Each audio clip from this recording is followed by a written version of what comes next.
to yet another Merge Roundtable. As you might have seen, the blur on your screen is Mark Shutt coming back to America. I doubt anyone even knows who that is. Yeah. It's all good, though. It's been a minute. It's been a minute. I might have forgotten. I haven't been at this table in a while. Yeah. It feels great to be back. Yeah. Welcome. And Thank you. We've also got Dean Abdul with us as well. We're going to talk about a lot of crypto stuff, I am certain. And did you? I forgot to ask you before the show if you brought a couple stories. Did you have a chance? I was actually interested in talking about that fashion, the digital metaverse fashion. Yeah, the metaverse fashion. Digital fashion. And then everything from the last month that Mark missed. We're going to recap it all here, so stay tuned.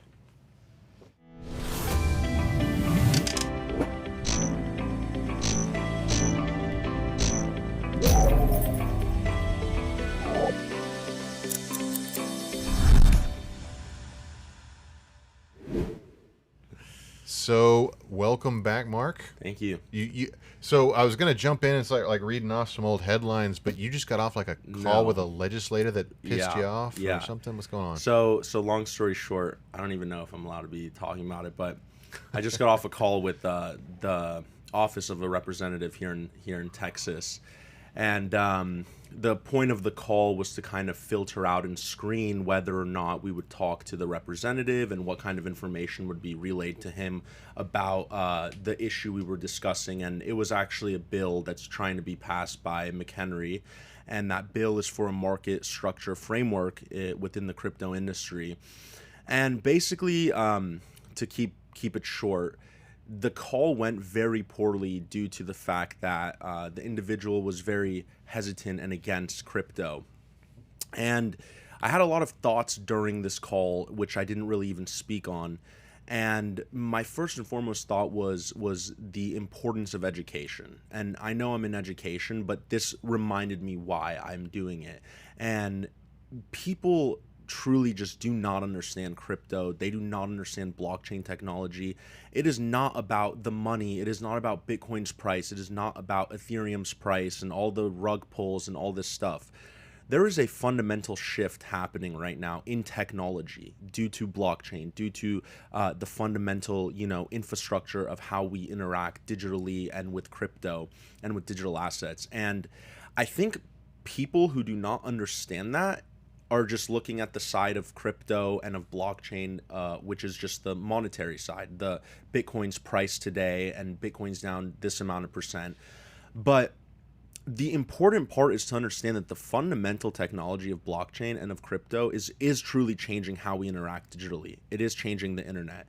And this call reminded me that anyone who doesn't understand crypto or blockchain just doesn't understand the fundamental technology. And that's easy to happen when you're hearing every week the SEC is suing this company or that company, and the Federal Reserve is now talking about stable coins. It's very easy to get caught into that and not understand where there are actual use cases, where there's actual innovation and utility. And there was one comment this lady had said that was the internet didn't take as long as Bitcoin and crypto is taking. She quoted 15 years. I don't know. That's not even true. It's not even true. And to her point, there's a very big difference with the internet and with blockchain innovation. Wait, you know the internet is, right? Yeah. It's like in the 60s. Yeah. Yeah.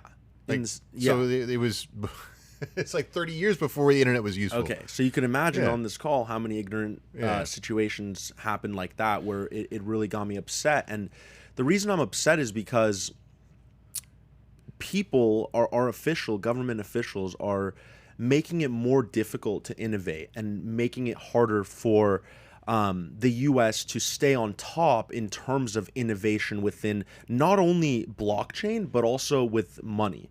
Because, we're having this debate every day now about monetary reserves in the world and whether the U.S. will still be the power. And by inhibiting progress and innovation within this space, it's hurting American people, American innovation, technology, and the monetary system. So I'll stop rambling, but basically, this conversation just showed how important education is, because I'm reminded again that people do not understand what is actually happening. People just see the headlines about Bitcoin losing this amount or gaining this amount. And the reality is all of this has nothing to do with the monetary side. Like, that's just one use case. It's just one scenario that is proven and that works. And, you know, Bitcoin was founded on a financial like basis, but the discoveries and the innovation that have happened since Bitcoin are far beyond anything that has to do with, you know, money and currency. So I just wanted to bring that up because I think it's important to continue to educate. It's important to make sure that the people who are in charge understand what is happening. Yeah, I can't remember. I was trying to look it up. I think it's like a Mark Twain quote or something. But if you, or maybe somebody else. But like, if you enjoy hot dogs or you have respect for the law, you should never watch either one be made. You know. Oh, Yeah. I do have a question though, because Please. I was discussing with Mark before, like Yeah. even just this table, there's a lot of things I don't understand about Yeah. cryptocurrency and that whole conversation. But do you, like, can we look at it as another perspective of they do understand, but they pretend not to understand? Oh, 100% they don't. Okay. They do not Yeah. understand. Okay. This is where I was going with this quote, is especially at the state level, which is, I assume, who you were speaking with. Yeah. State level legislators. I mean, so it does not attract the population's best and brightest to that job. Like, Right. it's a Of it's course. a very low paid position, and so just like a hall monitor in school. Yeah, that's exactly how I felt too. And a lot of the relevant points she would bring up were kind of beyond the scope of crypto. Like, it was relevant to any industry or anything, you know, whether. So anyway, I'm upset about this conversation. And to your point, I don't think it's pretending not to know. This stuff is very complicated. That's why most people don't Right. understand I mean, it. I don't understand a lot of it. I have to sit and listen and learn, and there's just, I can't comprehend certain things. And I think that's the normal, and that's fine right now. But the difference is that someone like Mark or someone like myself, we only understand it because we've spent so much time Doing it. sitting and reading and understanding and doing it, which makes sense. Most people don't have that time or that interest, because you have to be interested to spend hours Exactly. on something, you know? You know, I will say at the federal level and at the regulatory level, and certainly in the DOJ, they understand it and pretend to not. See, that's what I'm saying. I feel like it is Our good politics. friend over there at the SEC, Gary Gensler, who taught a class on it in MIT before he even became a regulator around it. And now he acts like it's the worst thing ever when he was teaching a class praising it. So, yes, Mark is definitely right. On the federal level, like, people do understand it because they've spent a lot of time. Their job is to spend time on it, right? But for the ones who don't, that's causing a lot of problems, right? Not only on a local level, I mean on a national level for the U.S., for America. I think about 2 or 3 major countries, including Russia, Britain, and one more I don't remember, are all moving forward on CBDC plans as China. of this week. China, okay. So 2 of those are major world players. And whether they see the potential or not, I don't think is relevant. I think they understand that that is the direction we are going. And I think as far as the U.S., I'm just one guy. I'm very ignorant. So anything I say, take with a grain of salt. Not financial advice, obviously. But for the U.S., by having these type of regulators and these people who are ignorant, the problem becomes is you get on a conversation like that and you understand the headspace they're in. And the headspace is to basically destroy this industry because they think it's going to destroy us. When it's the opposite. It's, we need to build up this industry because it's going to build us up, and it already has been building us up. Think about how many companies have started since crypto and blockchain became relevant. All of those companies are going to move somewhere else. I mean, especially at the state level, right? The state level of regulators, they're primarily concerned with economic development for their district, and they're concerned with like bringing sectors of innovation from other states into their state. Well, I mean, Bitcoin mining is that. Yeah. Bitcoin mining brings data centers, which brings IT work, which brings, licensed and educated professionals into their districts. I don't understand the thought process behind trying to kibosh innovation. I couldn't agree more. And to add to that, one of the points she brought up was a fear of loopholes within traditional financial systems. And the reality is if that's what you're worried about, then you need to recognize that this is happening, that this is that the innovation is there, right? So if the innovation is there and you're concerned about loopholes, why not understand the innovation in order to learn how to prevent these loopholes instead of killing the innovation completely? Right? So, I mean, again, that goes back to, is it really understanding, or they just don't want to even care to understand? Probably a little bit. I don't want to know both, anything right? that's in a hot dog. Yeah. But I still don't eat it. So I think that's very true for a lot of people, like, for sure. But as a regulator and as someone who is going to determine the future of an industry or the future of anything for that matter, it's your job to be knowledgeable on it, to spend that time that you probably don't want to spend. So they don't have a team that's just dedicated to these conversations? I don't know. I'm scared I'm already talking about it too much. Yeah. So here's the thing. I can speak broadly because I'm not privy to the conversation, but I've had experience in state level politics. So state level legislators don't make a ton of money. It's like less than 30 grand a year or something ridiculous. Wow. Like it's you can't live off of it. No.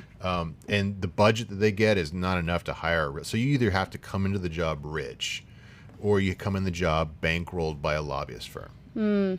And so a lot of them are probably working other jobs. Oh, they have to. Yeah. Or they've got a rich wife or a husband. Most people probably don't know that local officials are actually full-time employees or own businesses elsewhere because that position doesn't provide them a sustainable lifestyle. And senators may make more, but not state senators, but not that much more. It's still like, I would rather have any other job but that, because it's not going to pay me enough. It's not going to pay me what I want to make. And and I'm a journalist, so that I'm not making much money. But I only bring this up because it reminded me, like, I'm doing this day to day. So for me, it's like I'm very positive constantly. I know where we're going. Mm-hmm. But that was a great reminder that put a fire under my butt to remind me, like, we're still really far from where we're going to be. And the way we get there is by having people understand what's happening. Not people understand why Bitcoin's down 20% today and why it's up the next day. It's understanding, like, how does Bitcoin work? Why is it important? Where can we adopt that and then innovate from it? I think it's got to be more pragmatic than that. I mean, my point in bringing up all the foibles of state level government is the fact that they're never going to be smart enough to understand this. The job simply doesn't attract that level of intellect or resources to bring themselves like at the federal level. Not in the state legislature, but the Senate, the federal Senate, they've got a budget where they can hire staffers, and if you've been reelected a few times, you've got enough of a war chest where you can hire enough people to bring you up to speed on any topic. The state level, that simply doesn't exist. There's just not enough money involved to bring you up to speed on stuff. The job of, I think, groups like the TBC and lobbyist groups that are blockchain advocates is just to put out the fires. Find bills that we can support that keep people like me out of prison for selling Bitcoin, that just leave us alone long enough, because the real work of blockchain and crypto is to make all those guys irrelevant. Yeah, I agree. Because it's a flawed. I wouldn't say it's flawed. It's an antiquated governance system. All right. Let me counter with this. Okay. As much as I agree, and that is the fundamental ethos of all of this stuff, I don't think that idea is as practical as it is theoretical. I think theoretically we want it to be less power from the government, this, that, and whatever we all want with crypto and decentralization. But the reality is, and that's where I feel like for us it's important to not be ignorant, like the experience I just had. But the reality is the government will regulate this. It's not even a question, because they see the potential of them losing power. They're going to do everything they can to make sure that doesn't happen, right? Yeah. And so by understanding that, now how do we innovate in a way where we can circumnavigate that? We're going to have to learn how to work with it. I disagree. But look at Coinbase. You can't. So, they're leaving the country. They are reincorporating in Ireland where there is no regulation. This is a tough subject, right? How is this conversation also in the Middle East? Like, because I feel like Dubai and Kuwait and Saudi Arabia are a lot more advanced. More advanced, and you want to know why? Because the regulatory environment there is pro-innovation. Yeah, absolutely. And the loopholes that we're concerned about and the fraud and all that, But it's only the secular governments though, because certain non-secular Middle Eastern countries have determined that I guess the religious side have determined that certain parts of Christian country are not halal. Yeah, we do have a lot of regulations in Egypt for sure. Yeah, so I see a lot Like more Iran, growth. it's very hard to do crypto. Yeah. Wait, can you explain some of that? I wish I Or could. you don't know enough on it. I don't want to. I would, if we were in a private room where I wouldn't embarrass myself in front of the internet. Yeah. But like, if someone was better educated on that. All I would know say, is currently I'm working on a production that's really highlighting and focused on the independent stock market and crowdfunding investments and all of that for startup businesses. And when we had these discussions in Egypt, there was so much regulation that it was almost like they didn't understand or they didn't want to understand and they didn't want to change it. So I know for sure now, multiply that to what? The digital world, crypto, they're going to, of course, regulate a lot, in my opinion. It has something to do with like the loans or something and halal? Interest. Interest, that's right. Yeah, interest. So religiously, it's wrong to charge interest and put someone in so much debt that they can't get out of it. Unlike here. Yeah, and I don't remember. So banks don't do that. I've had it explained to me. I'm just was not smart enough to retain it the first time it was explained to me. But there's something about the way that particularly the angle on interest and the way crypto works that I think it's the fact that it's deflationary. Bitcoin is deflationary or something like that. There's something about it that it makes it not halal according to several religious scholars. Yeah. Wow. So that's why it's tricky in the Middle East too. Yeah. You know, you got a whole other element to legislation. But I'm sure there's ways to work around it and make it work for the government and the people. You know, I mean, look, Kuwait is growing. Saudi Arabia is already, it's big money and they're building. Did you hear about the $1 trillion city they're building? Yeah. Wall? Yeah. The wall city, There's innovation right there. So.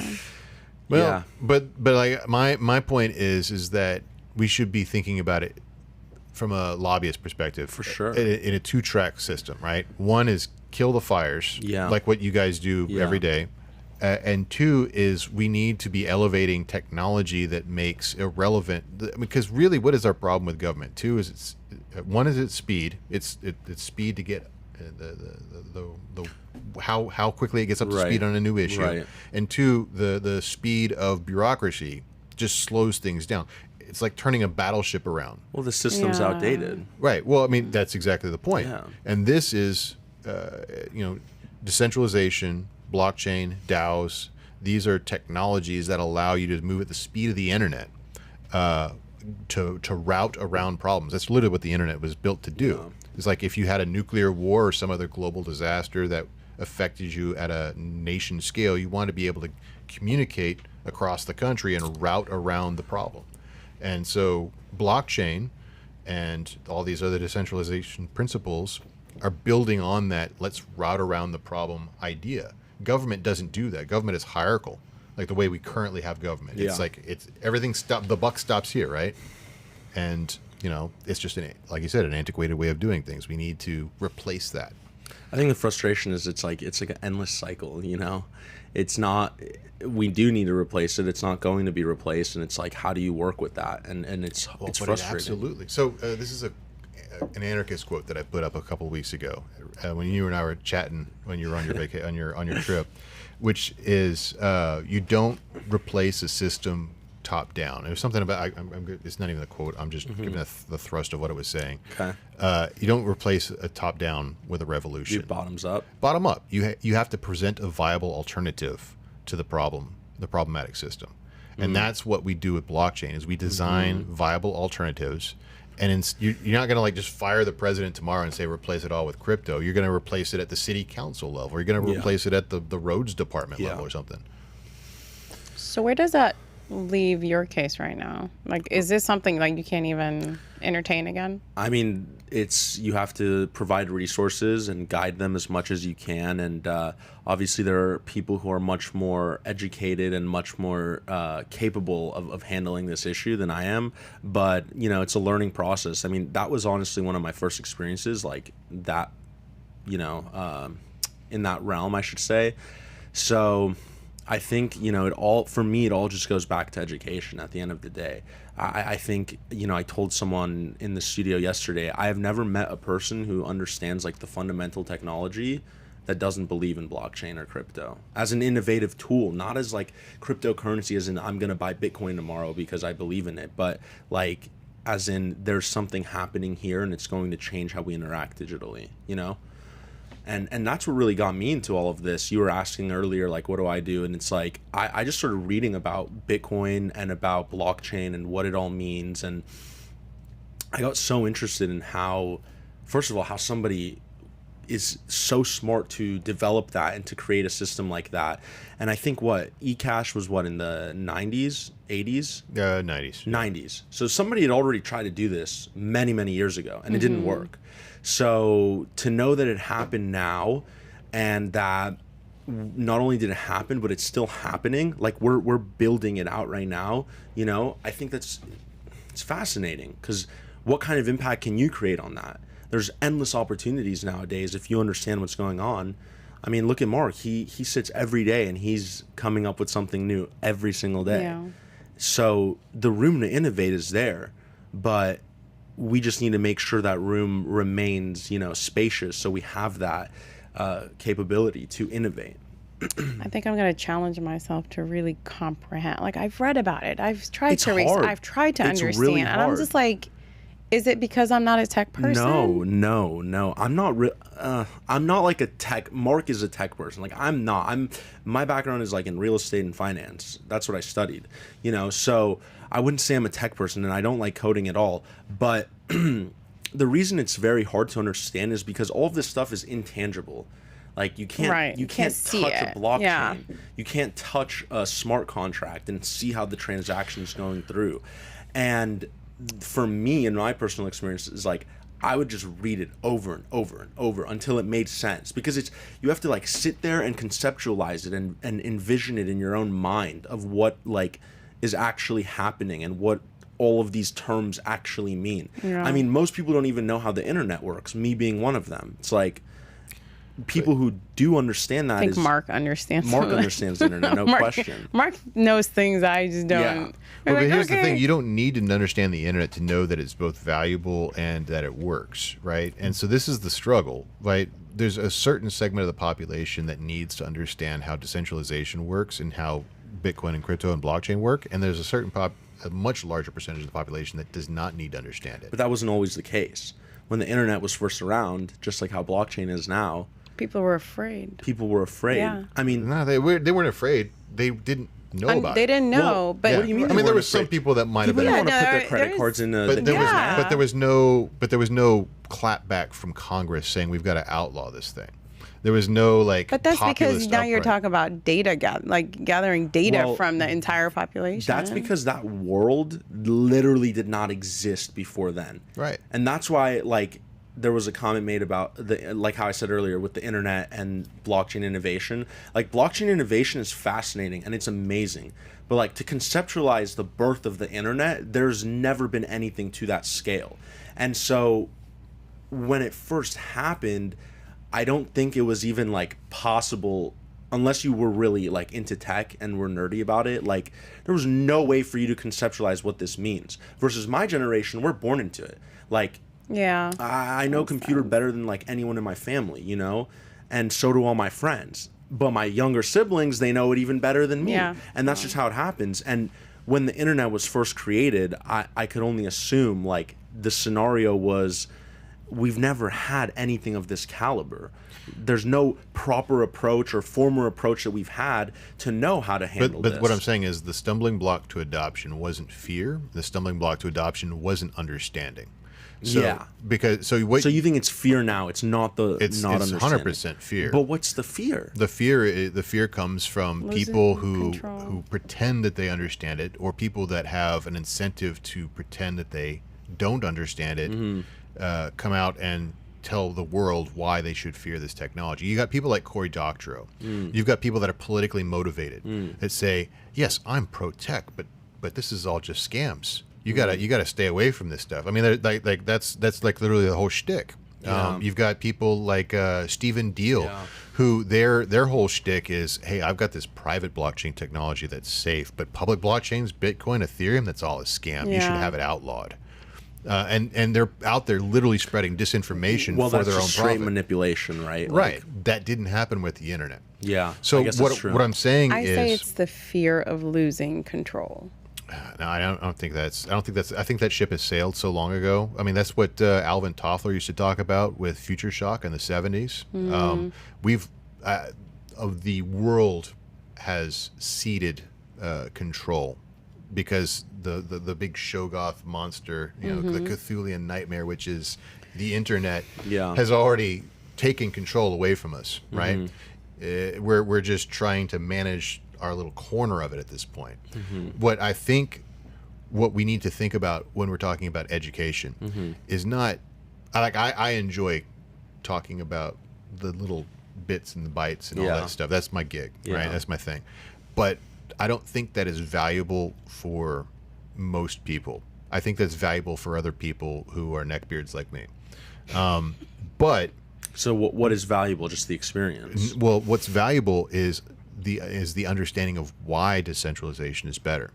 I think once you understand the value of decentralization, the value of because people get why when you say liberty is good, right? That's not a controversial statement in most parts of the world. Like yeah, absolutely, I want to be free. You know, you don't have to convince me that I should be Yeah. able to do whatever the heck I want. Yeah. But they don't see the connection between decentralization and individual liberty. Yeah. And they don't see, and there's all these like political words, and there's all these technology words that get, that have double meanings, or the dictionary meaning is different from the popular meaning of the word, and so. But that's with everything. But particularly affecting this technology. I agree. So that's where I think the educational focus really ought to be, is not talking about like how does blockchain work, because eventually it'll all be abstracted away. You don't know how your email works, but Okay. you know that it does. So let me ask you this. Yeah. I'm a person. I might not fully understand blockchain, but I do understand that it gives decentralization. I don't fully understand how, but I understand that it does and why it's important. Okay, cool. Now what? Like, if I don't know how to use it, or I don't know the impacts or the real use cases, then what? Because I agree with you. I think everyone wants decentralization, wants personal liberty. But how do they actually, like, how's that actually tangible to them? Well, so that's not important, right? Because right now we're 15 years in on a technology track. Is it 15 years? Yeah, it's about 15 years since the birth of Bitcoin. Yeah. I mean, if you want to go back, Wow. Yeah. if you That's want crazy. Wow. So I've got this great. I'll send this to you so you can put up on the screen. I've got this great presentation that I do. I've done it for SMU and UTD Cool. about the history of Bitcoin. Okay. So technically, this whole thing started in 1978 With cryptographic with technology. specifically the Byzantine generals problem, which is where I put the birth of cryptocurrency. Now you can go all the way back to World War II if you want to talk about Alan Turing and cryptography itself, but I don't go that far back. But Wow. the birth of crypto, in the sense that we're talking about blockchain, I think starts in '78. The real work didn't start until 1997, which is when you were talking about the e-golds and the hash caches and all that other stuff. Yeah. So it's been a widening gyre of people that are, as time goes on, less engineering focused, right?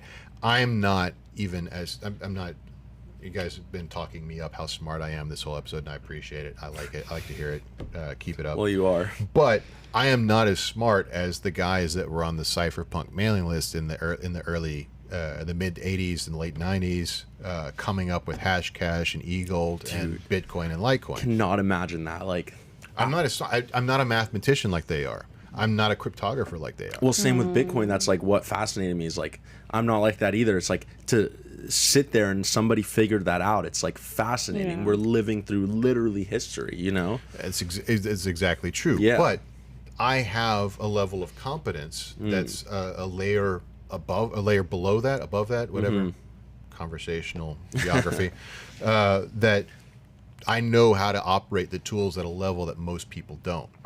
But that doesn't mean that I know all the way down to the base layer, right? I don't need to. And the same thing is going to happen in like another 5 or 10 years. We're already talking about, like, there's some ERCs out there for how to use NFTs and fungible tokens and basic DeFi without a wallet. There's an ERC out there for that already. Wow. Like, there's coming a point very quickly where you don't even need to understand how to have your private keys. But I think that's the best point. Like, I think it needs to happen for adoption. No, that's where I'm headed with this, where you're right? going, right? Yeah. Like, you don't need to know how email works to operate Gmail. You just need to be able to operate it, right? So it's going to get to a level where individuals like me would be able to use it. Right. Yeah, and it's slowly already getting there, day by day. I mean, it's going to take time, but, you know, to what Mark is saying is basically when you go on Instagram and you post a photo, you're not thinking about what's happening in the data center and the communications going between your phone, the internet, and that data center and those servers and all the processes and the buttons you're clicking, right? So that needs to happen for blockchain and Web3 in order not only for it to be adopted, but understood. Because we understand social media, like, to the point that we need to understand it to. And that's what Mark is saying, is that's all we need, is we need to be able to use this stuff in a easy experience and a one that we enjoy. You know, it needs to be like scrolling on social media. Who doesn't know how to scroll on social media? It needs to be simplified for the public. The level that it's at now is so simplified compared to the early days. And oh my god, there is a YouTube video if you want to like have your brain just like feel like nails on a chalkboard. It's a 15-minute video where I instruct people how to install an Ethereum wallet on their laptop. Like a MetaMask? It's like the first like couple of months that Ethereum existed. No, this is way before MetaMask. This is like an unwieldy piece of software where you can see the smart contracts flow past your screen. It's like awful. That's horrible. That's horrible. I think so. There's a few comments I have here, if I may, but sure. So like on that point, I think that was my entry point, was like wallets being more user friendly. There were all these random wallets and kind of like exchanges back in like 2012, 13 era, offering like, you know, incentives, like a small amount of Bitcoin for signing up or whatever, but also use cases like maybe an exchange or marketplace that's named after an old trading route, if you know what I'm talking about. You know, so use cases for it, but there's levels to this. So there's the mass user adoption, right? But then for someone like me who thinks about the political implications of any conversation I have, or the political implications of anything I'm talking about, or any new technology, there's a level of education there that Mark touched at the very beginning of it, to where, you know, the barrier to entry for a lot of people like me was, and I wouldn't say I've entered, but I'm getting there, we've talked about it a lot, is separating or finding that bridge between it being cryptocurrency, a market, an asset, and the underlying technology, and then therefore the political implications of that.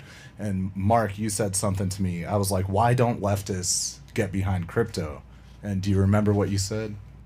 I don't remember what my response was, but I remember it was basically like annoying libertarians. Of it, right? For sure. So there is that whole level of education, I think, is important, because I'm not the only one, and I think we're talking about levels of, you know, even if you understand why decentralization is important, or even if you're able to easily use something with a good UI, UX, there's that bridging the gap philosophically that I don't know.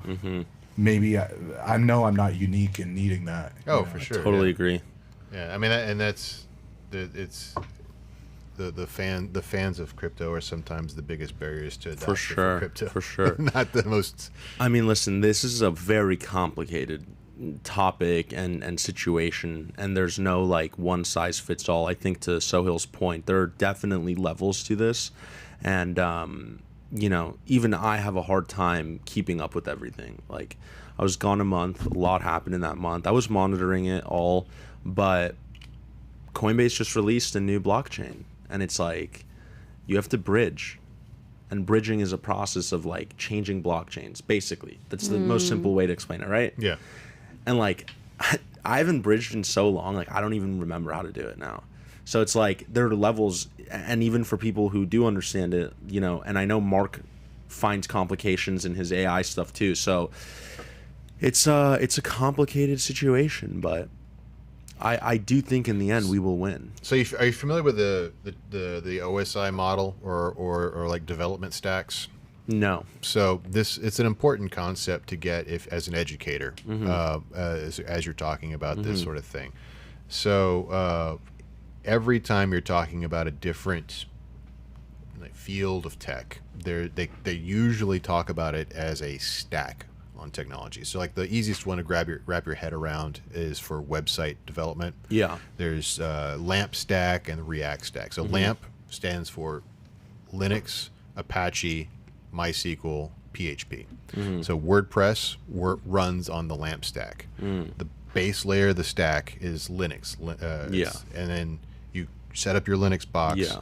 You install Apache Web Server. Apache Web Server is what serves up the pages. Yeah. MySQL is your database type. So all the page data, your blog data, all that stuff gets stored in your MySQL database. PHP is the next layer up. That is the interpretation language on the back end. So it's what assembles what's in the database with what's in the into HTML so that it can be served up by Apache. The LAMP stack. So when you're talking about AI technology, we're talking about blockchain technology, we're talking about networking technology, they all have technology stacks. So like with networking, the base layer being your physical, and you got virtual, you got all these like 700 different layers or so in the OSI stack.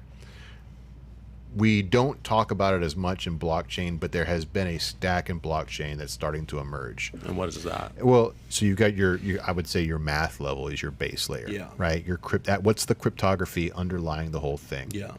The next layer up is the blockchain itself. Like what is it capable of? What operations are the blockchain natively capable of? And then on top of that, you're starting to build in cases where they are Turing complete blockchains, you've got decentralized applications. That's a next layer up, right?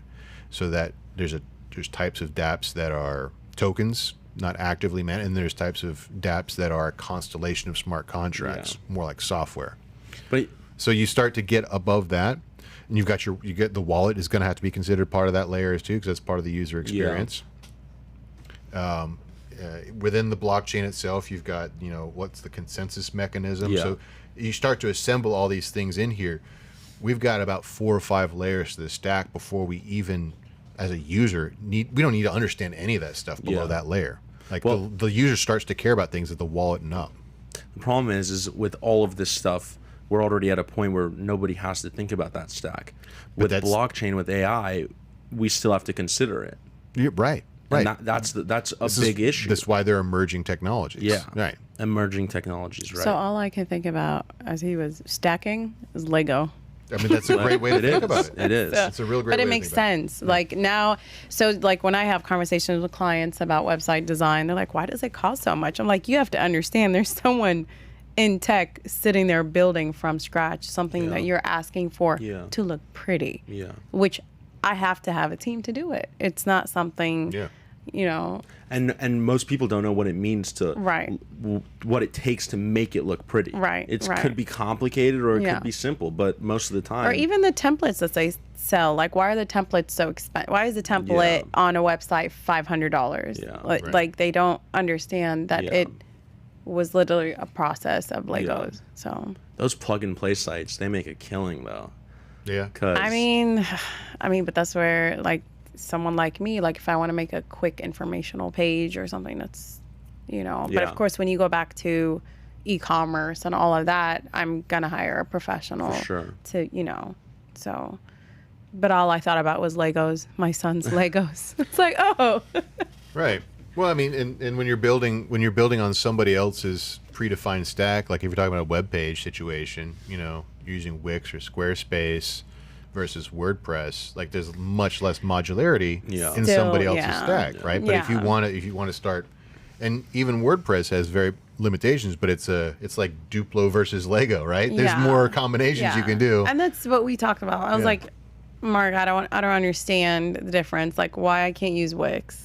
Right. You're like, no, you can use Wix. It's just it's gonna just be not limited. gonna be. Yeah. Yeah. No, so Well, But- I mean, and that's where you hit the nail on the head. We're in an emerging technology situation where right now people need to understand the stack if they're going to use it. But circling back, they don't need to understand Yeah. the whole stack to know the value of it.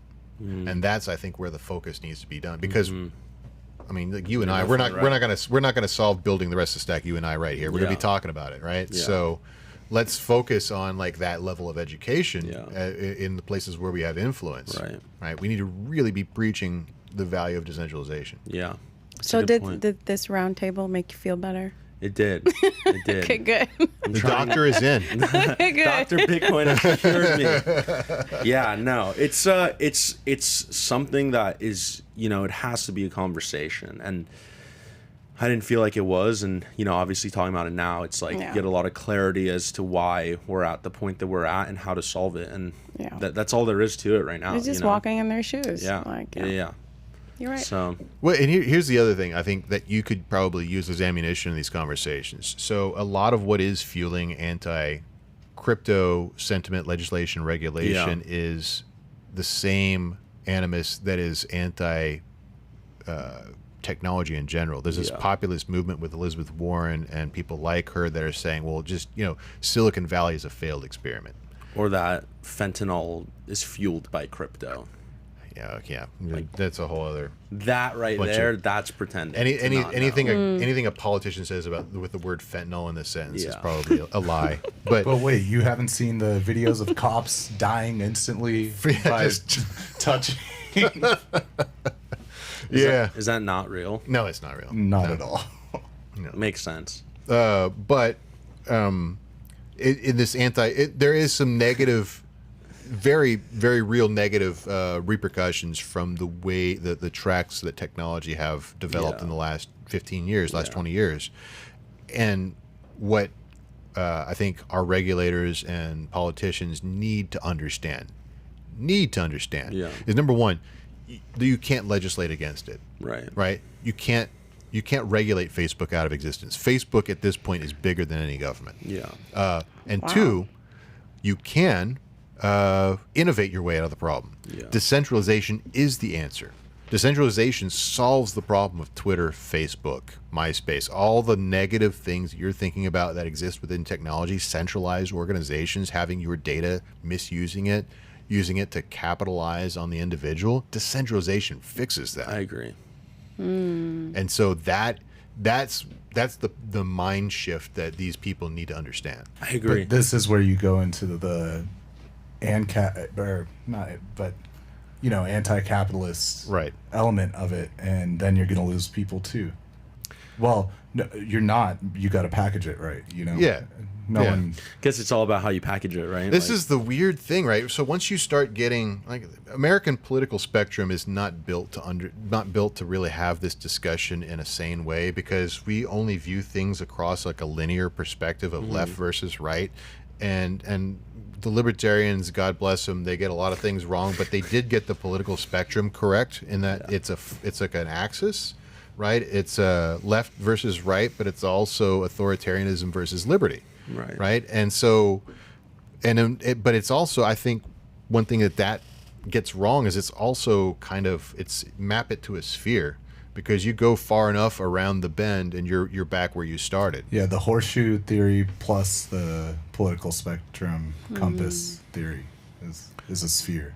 For sure. Yeah. And so the thing is what libertarians love about Bitcoin is the same things that extreme leftists, anarcho-communists should also love about Bitcoin.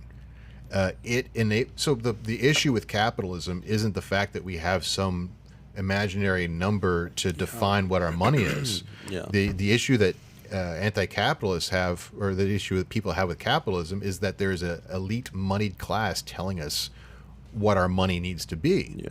And blockchain is a technology that allows the people to define what money is, to define what a unit of value is, depending on the context you need it to be. From a political perspective, that nothing clearly demonstrates the fact that it's an entire spectrum that's circular other than that statement. Cancel me now, because I don't know how many third rails I just grabbed right there. But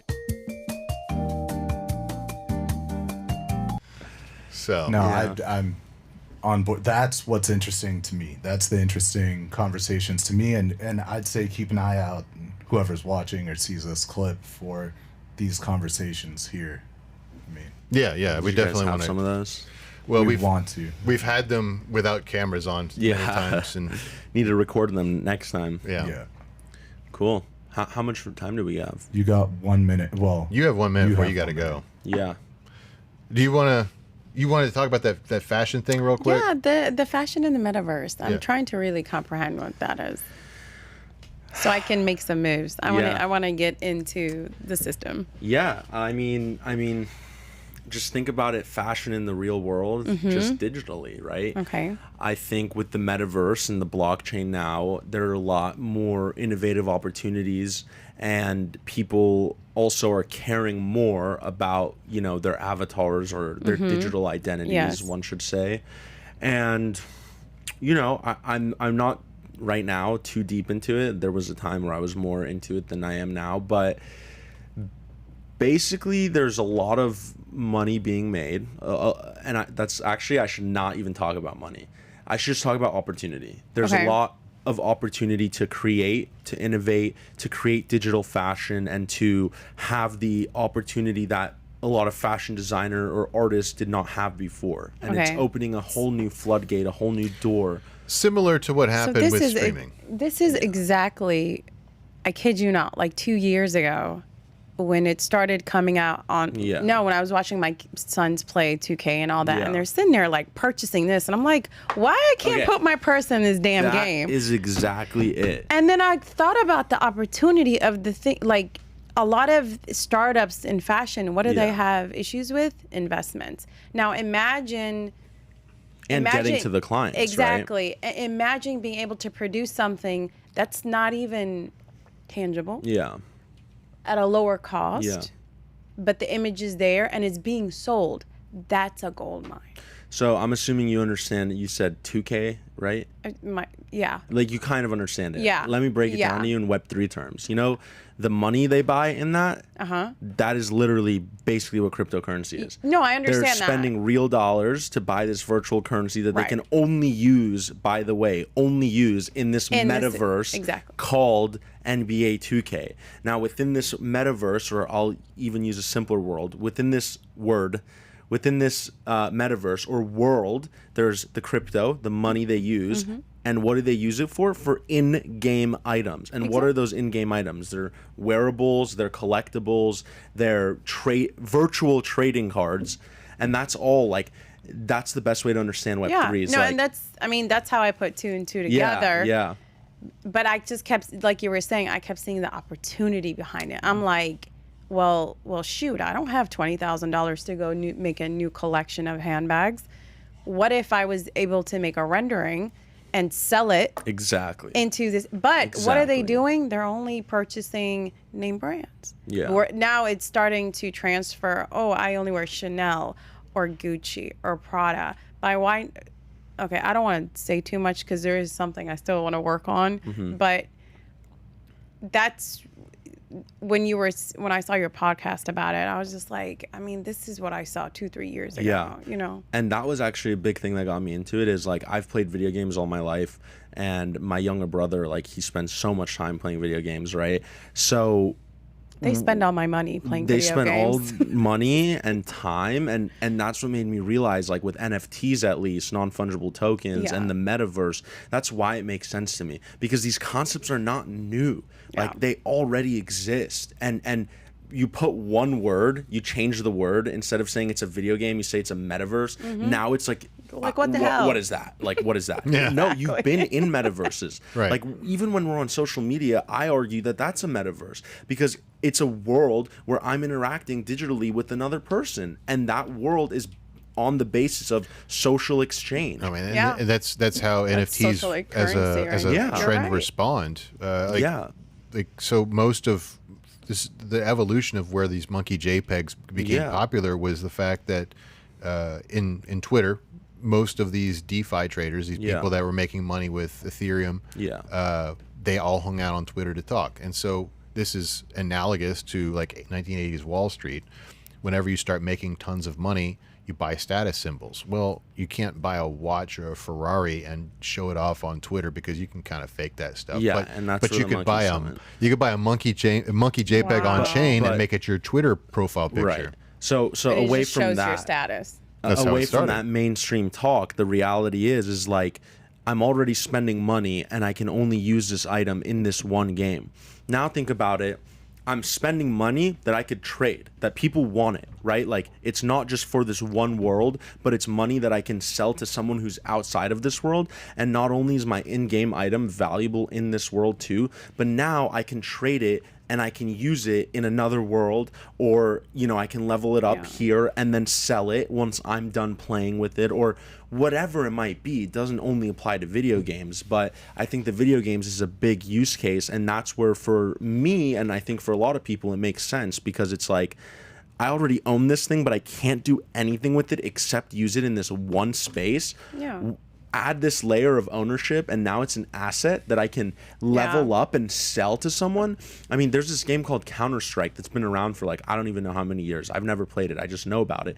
And people sell skins worth hundreds of thousands of Yes. dollars, you know? Like, it's real money. But now imagine if that's something you can take out of that one game. Yeah. And that sticks with your entire digital identity and for someone else too. So now that person is interested in buying it as an asset. So it's opening these new doors, It's you also know? interesting how the younger generation understands it more. Like my 9-year-old, he's like, no, Mom, this is like, yes, it's money, but you just got to understand I'm purchasing a tattoo. I'm Yeah. like, what the Yeah. hell? Yeah. So it's just really like I think it's wonderful, and there's a lot of opportunity to it. sure. But we go back to I need to understand what's happening. Right. So Yeah. Just to bring things around, I think this is where applications like this is where I see the collision or the cognitive dissonance of, you know, we're talking about digital art essentially and being an artist under capitalism and bridging that with blockchain. That's why a lot of people see things like the Counter-Strike. I know there's a game like a lot of scams, a lot of weird shit going on, and not being able to reconcile that because it is being co-opted by capitalism. And then that's when we talk about, you know, BlackRock or institutional players coming into it. Yeah. You know what I'm saying? I don't. Well, know how to- the I think the problem is that people don't remember what I said was like with blockchain and with the anti-capitalist nature of what it is it allows the individual to contextually define value. That may mean that I want to define it in relationship to the existing system that we already have, and it looks like a capitalist structure. Or it may mean that I define it completely separately, so it looks like a completely novel structure. But it is simply a tool. It's like a screwdriver or a hammer. It can do. You can build a nuclear bomb or a house with a tool set. you know? And that's the level of understanding that's not, you know, that's lacking. I think that's Right. what it was for me until you came in here. You know. well, I'm here to learn. There we go. Good. I'm here to learn. And we're here to. That's why I come. I'm here to learn too, honestly. Also, we'll take your donations in V-Bucks, Robux, whatever. Yes, absolutely. Fortnite bugs, yeah. Yeah. Any fungible token, any digital Any. virtual convertible currency. And cryptocurrency for that matter. I would prefer Bitcoin. Or Ethereum. Anything else before we go? I know you got to run, so It's good to be back. yeah, it's great so to have you next time, back. can we really discuss Yeah. Absolutely. a little bit more about We should. The fashion scene. Yes, we should, and we should also answer any other questions you might have, because I think it'll help me talk about it, and it'll help you too. Yeah. That's what he said to me. I was like, I'm not a very good conversationalist on crypto. And he's like, no, you be challenging the situation. I'm like, Right. okay. You got to break us out of our bubble. Yeah. Right? Yeah. Good.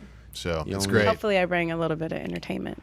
Definitely. Hopefully, yes. Hopefully, we have something worth value to everybody here. So, yeah, thanks for joining us, and it's been a great discussion here on the Merge Roundtable. We'll be back again next week with another one. Come back then. Hey, thanks for watching The Merge. We've got a ton more stuff for you to watch on YouTube, on Instagram, on TikTok, everywhere. Check us out.